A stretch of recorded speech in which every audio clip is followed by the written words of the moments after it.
কেউ যদি তার জাকাত আদায় করে তার সম্পদকে আল্লাহ বাড়িয়ে দিবেন এবং অনিষ্ট থেকে রক্ষা করবেন। রাসূল সাল্লাল্লাহু আলাইহি ওয়াসাল্লাম বলেছেন, যে ব্যক্তি তার মালে জাকাত আদায় করে দেয় সে ব্যক্তির নিকট থেকে তার অনিষ্ট দূর হয়ে যায়। সুবহানাল্লাহ, অনিষ্ট দূর হয়ে যায়। সহিহ তারগিবের 740 নম্বর হাদিস।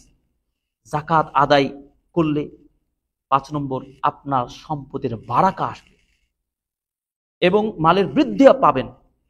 যেমন সূরাতুস সাবা 39 নম্বরে আল্লাহ পাক বলছেন, ওয়ামা আনফাকতুম মিন শাইইন ফাহুয়া ইখলিফুহু ওয়া হুয়া খায়রুর রাযিকিন। আর তোমরা যা কিছু ব্যয় করো তিনি তার বিনিময় দান করবেন, আর তিনি তো শ্রেষ্ঠ রুজিদাতা। সুবহানাল্লাহ। এই জন্য আবু হুরায়রা রাদিয়াল্লাহু তাআলা আনহু থেকে একটি হাদিস বর্ণিত হয়েছে, রাসূল সাল্লাল্লাহু আলাইহি ওয়াসাল্লাম বলেছেন, প্রত্যেকদিন দুইজন ফেরেশতা বাড়িতে অবতরণ করেন। একজন ফেরেশতা এসে বলে, আল্লাহ ওর দানশীলের সম্পদকে বাড়িয়ে দাও। আর অপরজন ফেরেশতা বলেন, ওই কৃপণকে ধ্বংস করে দাও। বলুন আপনি কোন শ্রেণীর মানুষ হবেন? কেউ কি চাইবো আমরা যে আমার সম্পদ নষ্ট হোক? কেউ আপনার বদদোয়া করুক?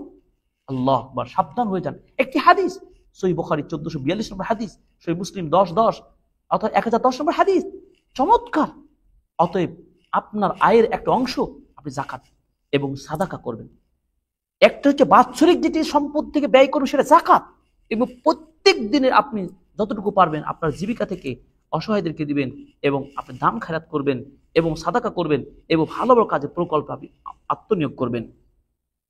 এই যে রাসূল সাল্লাল্লাহু আলাইহি ওয়াসাল্লাম বলেছেন যে আল্লাহ আমাকে বলেছেন তুমি অভাবীকে দান করো, আমি তোমাকে দান করব।